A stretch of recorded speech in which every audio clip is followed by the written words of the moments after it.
Wait. There it is. There it is. Oh, there we go. Now we're recording, Eddie. Now it's magic. Now we're back to Brock. Now, this one's live. 1, 2, 3, 4. Feels like the end is near, but ramblers never fear. Jerry and Eddie will finish the game, taking ass and kicking names. Jerry's a retro gaming guy, and his harmonica will make you cry. Just enjoy, your eyes will twinkle. Shout out to Bishop Bullwinkle. Lower the cage, let's get rough. So ain't that tough enough? The best of the present and past. I walk kicking cancer's ass. No need to go too long. Shut up and enjoy the song. Reap the whirlwind, reap it. From Brock Wildcat 626. Not bad, huh? Brock, not. Wait, ooh. There it is. And there. Okay. And we're here? Are we here? There we are. Back, finally here. This is Take Ramble two. Radio. Take two.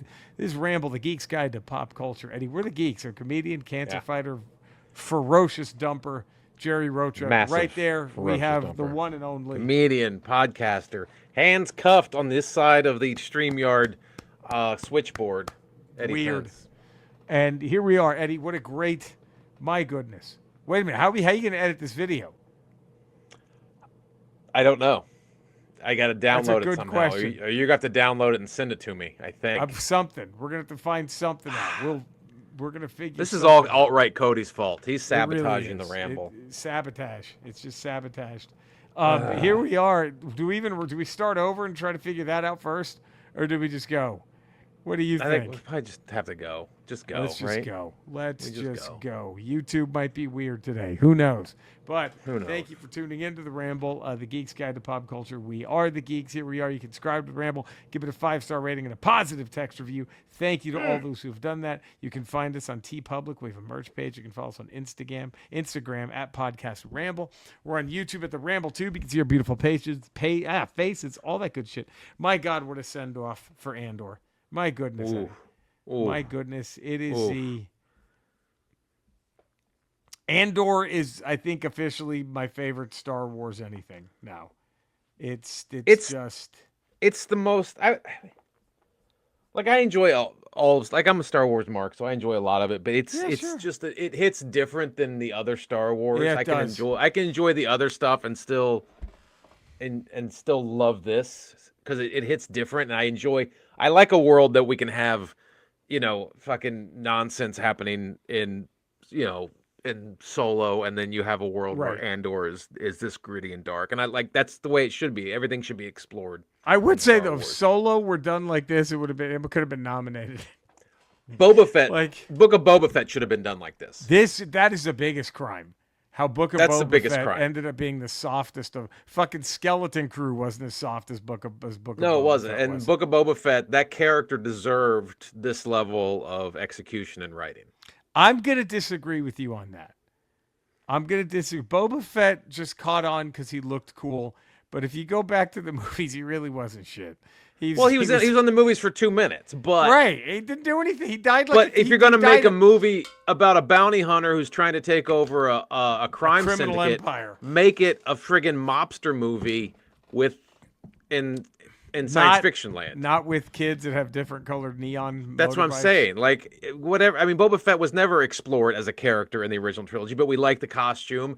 He's a former bounty hunter. Now he's trying to take Yep. over the void left by Hutt being killed. Make that a cool story. Right. Like Yeah. this. Make it dark and deep with layers and dialogue. And We're never gonna get a Star Wars like this again. Probably. That's okay. This is so fucking good. We're gonna spoil the shit out of Andor. Season 2. Friend of the Ramble, Tom Bissell, knocked it out of the fucking park. yes, he did. Yes, he did. I think I think he had the hardest job of all the writers in the second season absolutely. This of what is, he had to accomplish. make it exciting leading into everyone's favorite movie.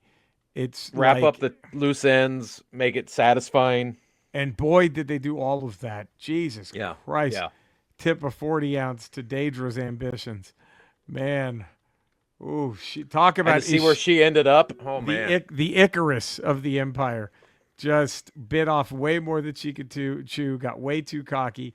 Again, spoiler crazy. Thought she could go bust Luthen herself. And then it was so bad her boss offed himself. because of everything that was going to happen. Well, I love how we get one mention of Emperor Palpatine in Mon Mothma's speech in episode 9. Right. And then you have that guy come into that final episode to that old dude's office. He's like, yeah, they want to see you. And you know who they are. It's Palpatine and Vader want to see him. And like, they don't mention their names. They don't mention their names. He knew it was, he's like, I'm not going to get force choked. Fuck this. I'm just blasting myself. He's like, they want to see you. That guy know exactly who it is. That guy was friend enough to him to let him do it too. Yeah. When he said, let me collect my thoughts, he's like, okay, I'm going to get my guy. I'll let my friend kill himself. So he didn't have to get force choked by fucking Vader or sliced. Because both of them have seen that happen to other people before. And he's like, I know what's coming. Yes. And that is so many, I just love how that poor dork who gets the business end of Luthen's monologue in season 1, who finally reaches his breaking point, but did enough. Like that dude, the redheaded guy did enough to, he was the one who figured out the Death Star. He was the one who got the plans. If you trace the way back, Lonnie might be the hero of the rebellion. Lonnie fucking does, he fucking helps the girl get the Clea get the listening device off.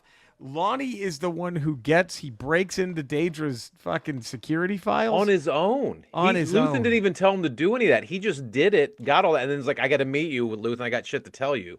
And I was wondering what's going to happen to Daedra. And then you knew what's going to happen to Daedra the minute Krennic, like such an asshole, goes, oh, we'll be just fine without you. And I'm like, oh, fuck. But what's great is she's expendable, but guess what? In another week, Krennic's expendable. It comes back to bite him.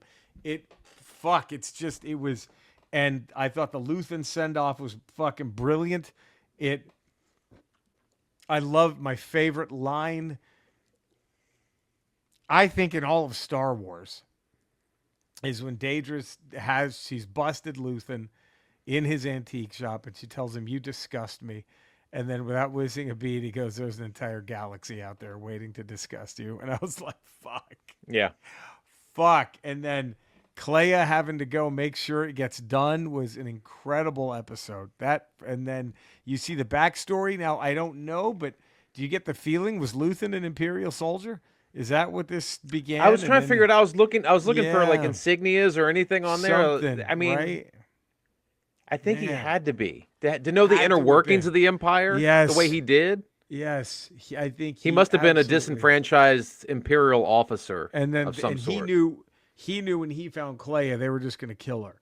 So he was like, nope, not doing this. It was, I mean, just fucking incredible. I mean, he was sitting there with the flask going, make it stop, make it stop. Yep. Oh, God. And that was such an amazing episode. And then the second episode, I mean, it was so heavy with, okay, the second and third episode, I'm going to say this too. Benjamin Bratt delivers the greatest May the Force be with you I've ever heard. Because I thought it was the only one that wasn't hopeful. It was more of like, it's fucking out there. Understand it. Let it be with you. You know what I mean? Like it's the only thing it's going to get you through this or us through this is the Force. He didn't say it as a prayer or as it was almost like a command he gives Andor when he says, "May the Force." That was like fucking incredible. And holy shit. Here's why I'm so happy they saved K2SO for the end. Because you don't burn him. No. He's the ultimate warrior. Dude. In that scene, when he's walking, he's just taking everybody out. He's like, Cassian, I cleared the path. Single-handedly obliterates a fucking battalion of Imperial soldiers. Cassian, I cleared the path. He was just like fucking Kane at the Rumble. You're just like, holy shit. You can't have him in every fucking episode. No, I was like, because I was kind of like, because I liked K2SO in Rogue One, and when I heard that he's not in season 2 until the end, I was part of me was bummed. Sure. I was like, oh, I like that. I think it's a good character. I think Andor might need some of that levity because it is such a downer of a show. It's so serious in tone. It might need a little levity to it. Right. But like the way they saved him for those last 2 episodes, it was perfect. Perfect. Fuck, he was just incredible. It was perfect. Cause he's funny when they're playing the poker game, right? And then he's funny when he's obliterating people. Yeah. He's fun. I just love when are you with us? No. Boom! It just knocks him off the wall, off the bridge. He's like, you trying to? And the way fucking that little dweeb, the little head of the ISB, just holds him up. He's walking down the hallway, and just the guy's just fucking shooting him. Just getting bliss is fucking hilarious. He was fucking amazing. It was just, and I'm glad. Because I wanted that. You wanted that dude to get his. For like several episodes. He gets 500. It was like, I'm gonna get you, sucker. How many bullets? When it's just the human shield. It was. I thought that was just a perfect use of K2SO. Just perfect. It was like, okay, here's why. Because I'm with you. I was like, it would have been nice, like you said, to have the buddy, the rapport. But now a little bit of levity, but now this makes sense. This makes sense. No, it makes sense totally. It was used perfectly. Happy to see Bix make it. Happy to see Clea make it. Well, it made sense because I was always a little from the moment Bix left and left him the freaking goodbye, Dear John video. I was kind of like. It felt. I mean, I understand why she did it for the rebellion, but I didn't understand personally why she did it. Yes, and now you really know. Yeah, now you really know. Like I understood why she did it for the rebellion and for Cassian and for the good of the galaxy, but I never understood why she did it. And then you get it in that final shot. You go, oh, that's why she did it. Because she knew she was pregnant. Yeah. She knew if she told him she was pregnant, he says, fuck off to the rebellion. Right. We're going to go raise this kid and the rebellion, and she knows they need to win. It was so to raise the child in the galaxy. She doesn't want to raise a child under the Empire. It's like, I got to send him off to beat the Empire, and I got to go raise our child. Fucking incredible.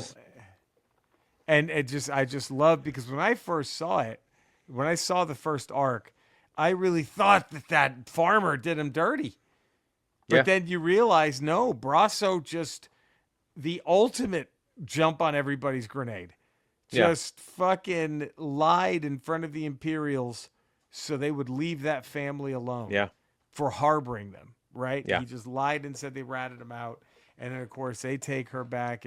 I thought it was, like, honestly, like, the one thing that bugged me about the first arc was his old droid. And I'm like, well, what about that guy? And then to know that he's got a little droid buddy. Buddy. He's probably boinking. Right. And now he's going to raise Andor's kid. Yeah. He's going to help raise Andor's kid. I fucking loved it. I was like, oh, my God. It was, holy shit. Everything was wrapped up in a very satisfying way. And in a way that the minute you pop in Rogue One, you're just like, fuck, here we go. Yeah. Like, here we fucking, now you know what he's forced. Going out there Nothing felt forced or like we had to do this. It just felt like everything felt like it naturally resolved itself. Lonnie, and led forward into Rogue One. Let's Lonnie, Eddie. Lonnie. I have to ask you, done dirty or had to be done? Had to be done. Had to be done. Because Luthen you have to tie up every loose end. You don't think Luthen could have just sent for his family right then and there and just flew him off to Yavin? Dude, if Lonnie gets captured, he's squealing quickly. Dude is talking instantly. He's talking. He is. He's not gonna get tortured. He's talking instant. And he's got family. He's got wife and kid. He knows that he's leveraged. Fucking daughter. We'll kill your fucking daughter. Luthen knows he's leveraged. That was such a great man. Skarsgård. I hope he gets nominated. I hope everybody gets nominated for this show. Yeah. But the way Skarsgård just goes, like, it's almost a relief for him to say it out loud, Yavin, when he tells him Yavin. And then that's when he knows this motherfucker ain't never going to see Yavin. No, he's never seeing Yavin.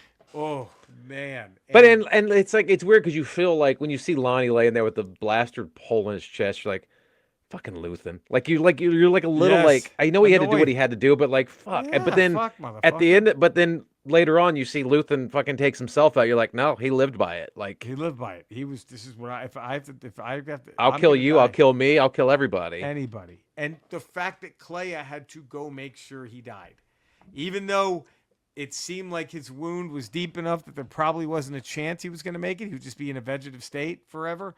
But because they said that machine's the only reason he's alive. And Clea still was like, no. And then, God, that was so heartbreaking. Just his refreshing sigh of a death rattle. Oh yeah, when he just When fucking he's he like, relaxed. and then boom.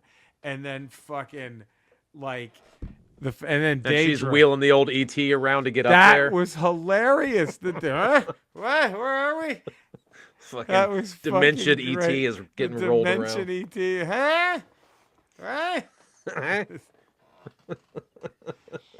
But I love just like, I also love how they had everyone everywhere, where she had a way to get into the hospital and steal a nurse's gown.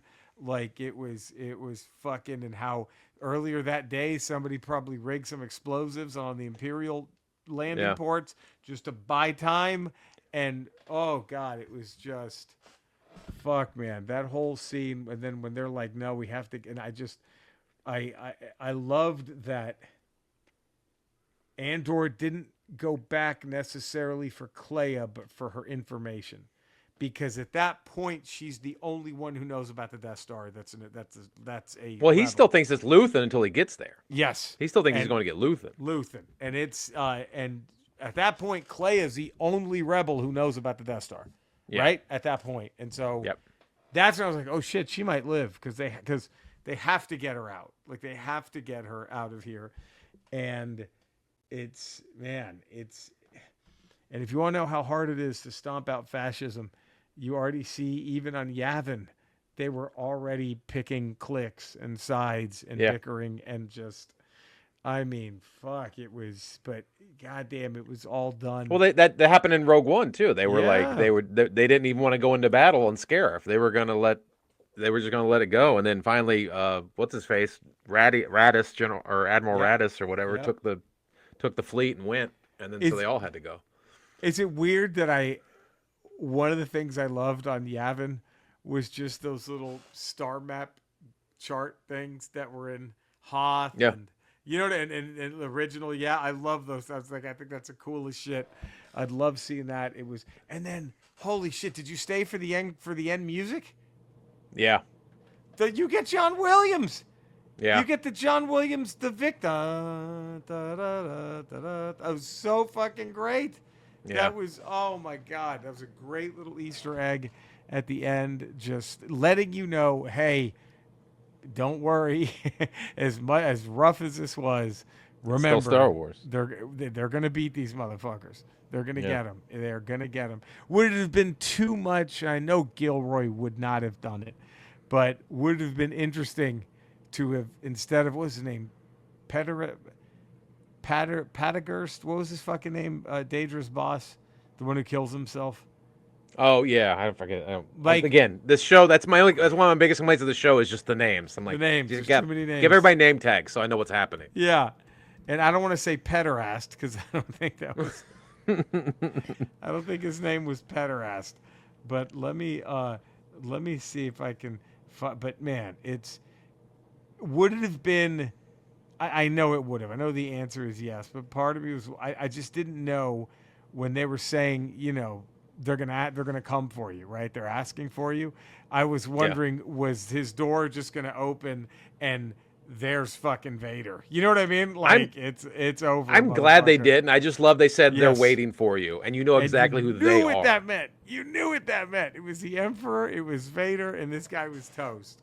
Yeah, Because Daedra I love was that you didn't see it. I love you didn't see like him just grab his neck and drop to the ground. Right, Like right. none of that. It was just It's like just like, he knew it was coming. I'm going to take myself out. I'm not fucking. I ain't letting those motherfuckers kill me. It was. Oh great. my god! What a brilliant fucking show.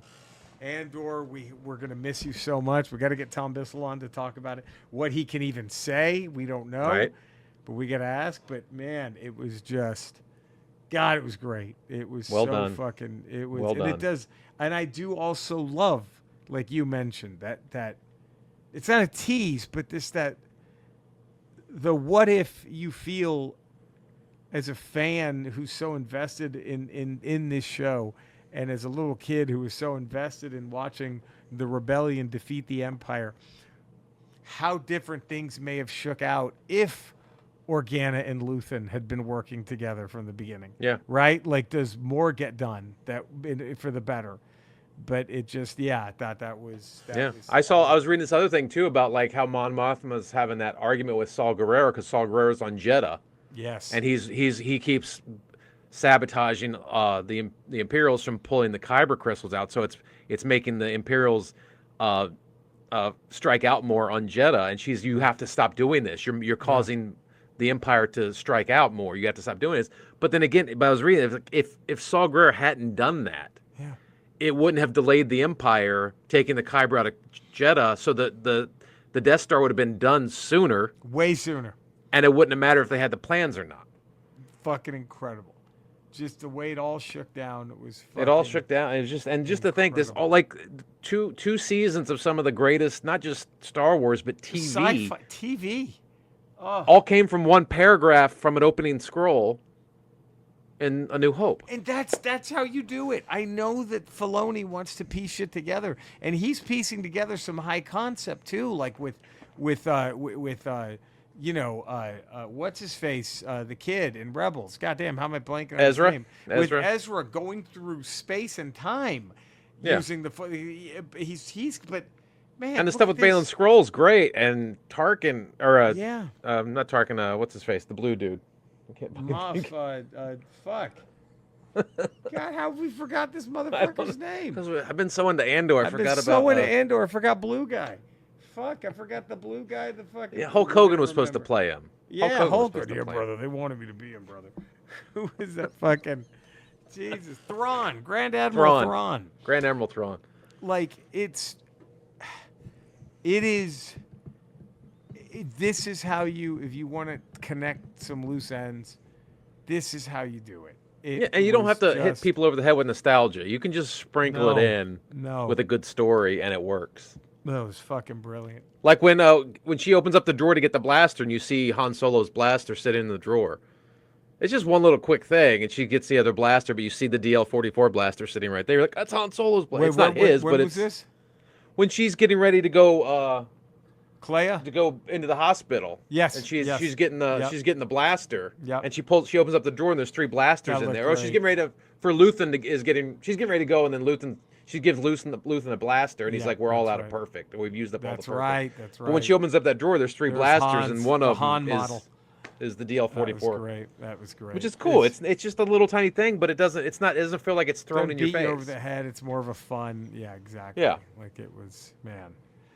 But I'm a little upset that they didn't end it the way I wanted it to end. With the Empire's cooking up something big, and then Syndax comes out. Somebody's yeah, I know.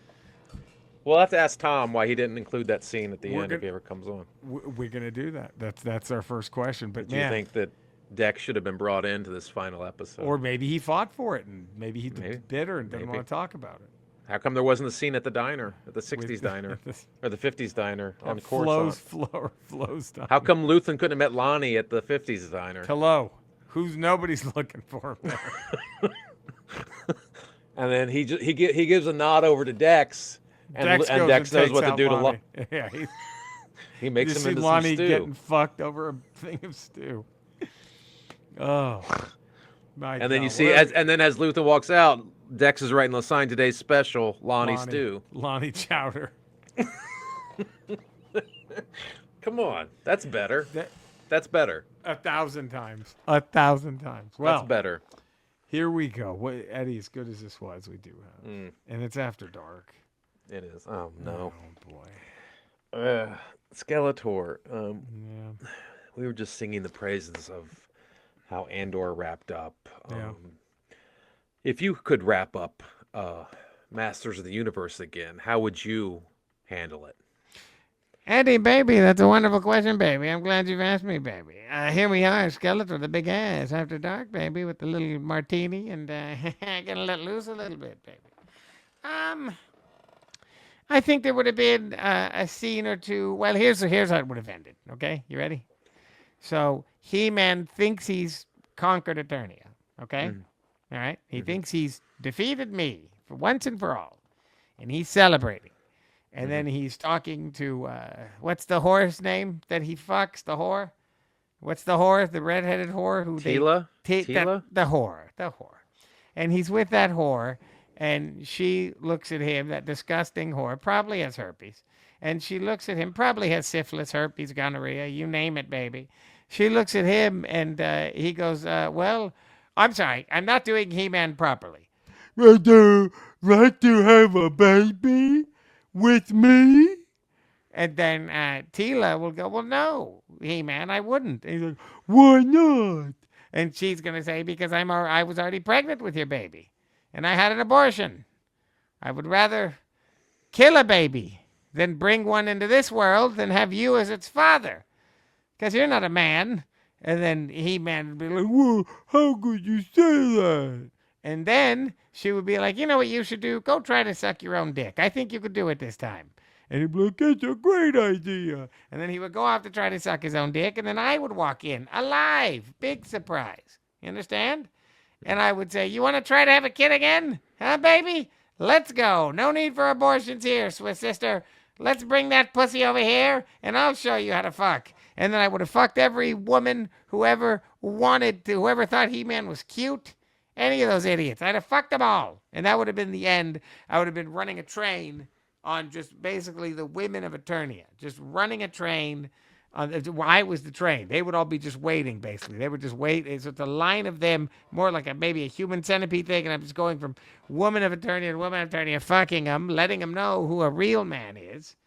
I think that would have been, and then the song been playing would have been that I would walk 500 miles and on a loop. It's a continuous loop while I'm fucking all these women. And that would have been probably about 750,000 women I'd fuck in that final scene.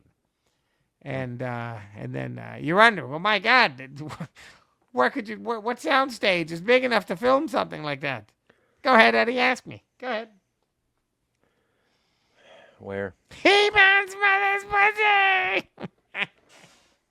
So I guess 750,001. Because we'd be fucking her the entire time being inside that fucking cavernous twat fucking whore. All right. Cinesnob? Okay. Let's get him. We got to get on Rotten Tomatoes. We really have to. Cinesnob.net. Check out the new website. Yes, Eddie, I don't like the angry ones, man. I don't like the meeting ones either. He's in a hot tub. He should be more relaxed. He should be happier. He's just, I don't know what about what. I don't know what went. I don't know. I mean, you think if you're on stage at a karaoke night, okay, and you're bringing the house down, and you go, wait, one more song, and it's dedicated to a special somebody in the crowd, and you point at her, and then you sing "Run to You" by Bryan Adams, pitch perfect, and she still doesn't suck your cock. The fucking fucker.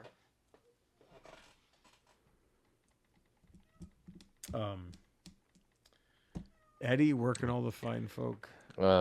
Patreon.com, The Ralph Report, 5 days a week. Then Tuesdays, Fridays, Ramble Radio. Yeah. Wednesdays, Ramble Proper here on the Poderation Network. And then also on Fridays, Not Today with Jen Sturger. Look at that. You can find me in the same Ramble locations. You can find Eddie and Cody. I'm also streaming games at Retro Rocha on Kick and Twig, or just my name on YouTube. Subscribe to Eddie and I's YouTube channel. Go to Cinesnob.net podcast. Do all those things. We love you all. Subscribe to the Ramble. 5-star rating. Positive text review. Thank you to the Poderation Network for hosting us. We will be back next week for all new rambling goodness. Who knows what Friday's Ramble Radios will bring, Eddie? Who knows? We love you all. Stay safe out there. And until next time, have a good one and bye-bye. Let me get that. You got to put it up. Oh, there it is. Oh, hey, yeah. Hoi. Smooth. Oh. So we know that he tried to woo her at a karaoke night. Right, but he was expecting a blowjob, which for tells Bryan right there Adams Run to You? What type of person he is. Who expect a blowjob for just singing Run to You? Is that even a song that would turn a woman on? I can't. It's okay. I mean, I don't know if it's a blowjob. It's not cuts like a knife. No. Right?